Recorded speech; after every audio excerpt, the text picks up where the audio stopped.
离婚！你给我听着，你以后要是再跳舞给别的男人看，或者让别的男人看到你除了脸和手以外的地方，我……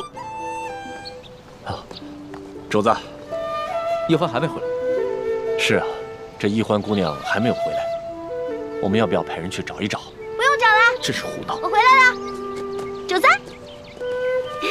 哎呦，易欢姑娘，主子担心你的安全呢。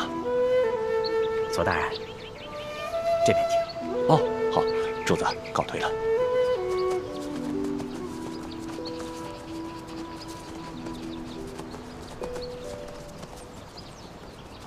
龙小弟，你还生气啊？你不理我吗？你不理我，从现在开始呢，到山西有几百里路，那你打算一路上都不理我了吗？龙小弟，龙小弟，怎么办啊？我的龙小弟不理我了，怎么办呢？怎么办呢？怎么办？怎么办？怎么办呢？那好吧，李易欢，你可知罪？奴婢知罪。那我问你，犯了什么罪啊？奴婢犯了贪吃罪、贪玩罪、贪杯罪。那你打算怎么赎罪啊？奴婢给主子唱首歌吧。如果主子笑了的话，就当原谅奴婢了，好不好？好吧，那你先唱来听听。好的，我现在就给您唱。嘻嘻嘻。主子听好了啊。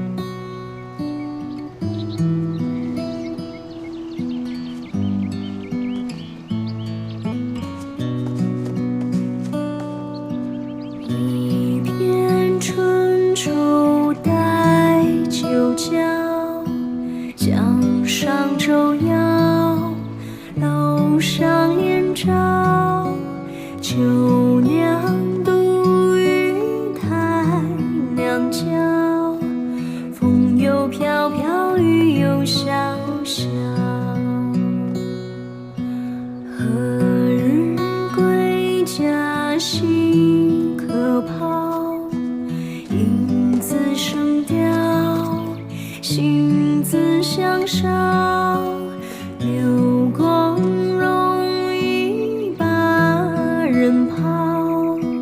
红了樱桃，绿了芭蕉。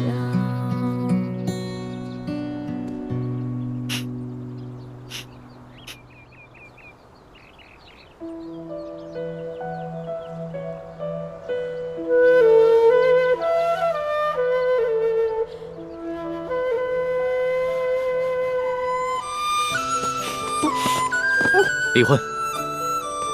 你给我听着，你以后要是再跳舞给别的男人看，或者让别的男人看到你除了脸和手以外的地方，我饶不了你。哦，知道了。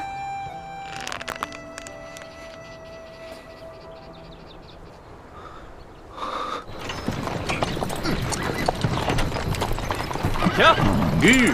干嘛？过来交钱！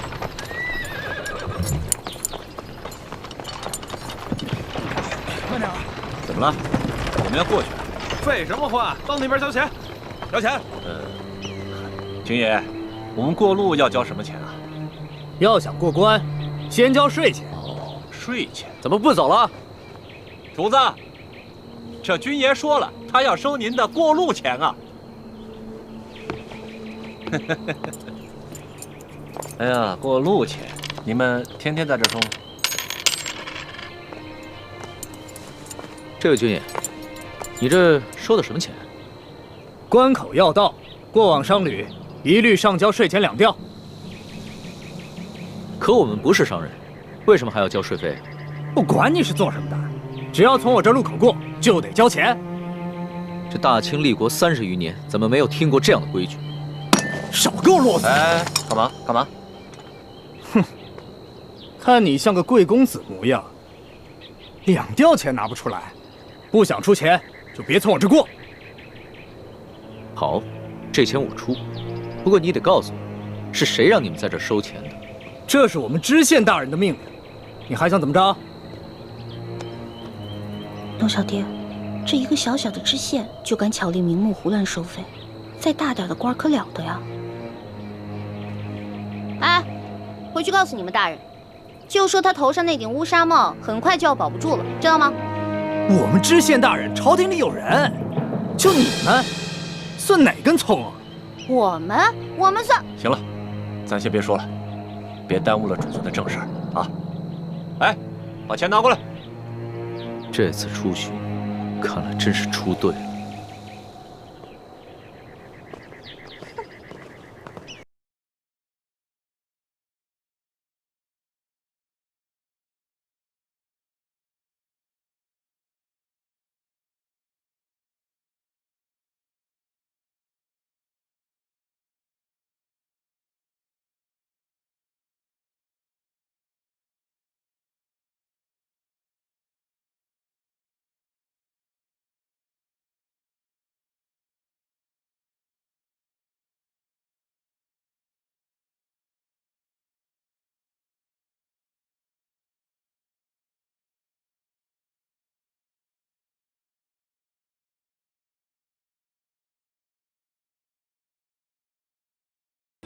哎，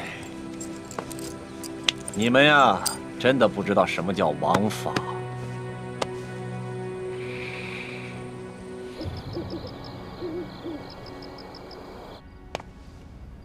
朕自入山西以来，一路所见，民多疾苦，而各地方官各自为政。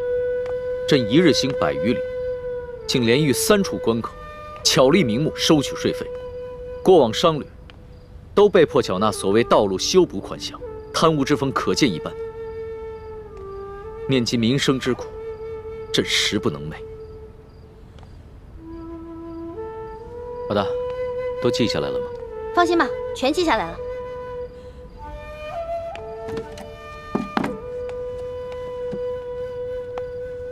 老大，你觉得我能算是一个好皇帝吗？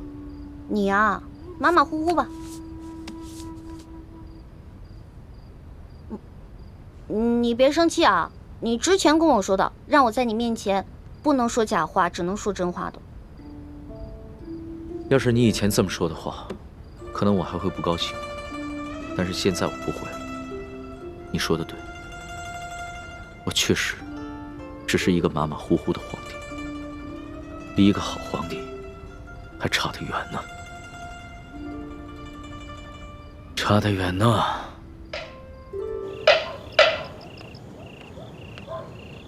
天干物燥，小心火烛。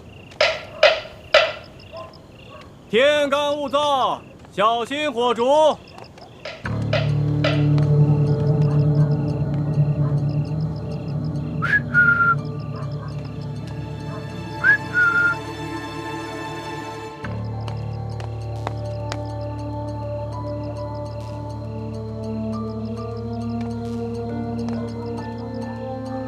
叶师弟呢？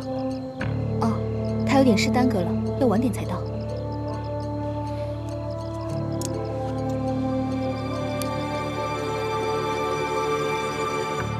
这就是那1号金钥匙。嗯，这是我从吴应奇押送的永历帝遗物当中找到的。只有义父才能辨别这把金钥匙的真假。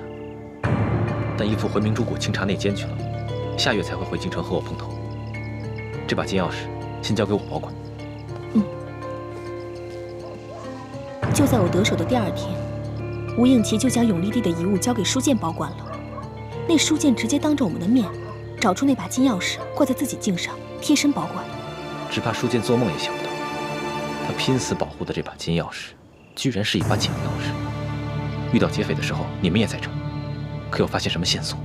那帮劫匪很有可能是吴三桂派来的。在出事的头1天晚上，吴三桂派人悄悄找到了吴应奇。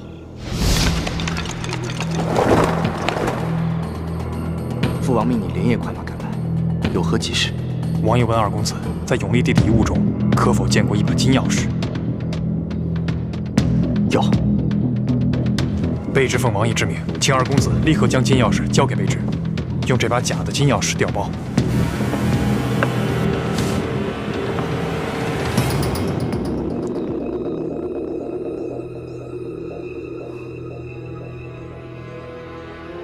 太迟了，我所押运的东西，在昨日已经全部交由山西总兵书剑。那书剑一见面，二华明叔就当着我们面，直接把这把金钥匙找出来，贴身收藏。据说他是奉了皇上的密旨，亲自护送这把金钥匙进京，面呈皇上。坏了，没想到我一直快马加鞭，日夜兼程，还是晚了一步。朝廷为何会如此看重这把金钥匙？一开始父王也并不看重，可为何又突然派你索回？卑职也只是奉命行事，别的什么也不知道。二公子若有疑问，待回到滇都之后，亲自问王爷吧。那现在怎么办？来之前，王爷已经做好了各种打算，要卑职无论如何把金钥匙带回去。事到如今，卑职只能假扮盗贼，强行抢回金钥匙。到时候，还请二公子和石将军多多配合。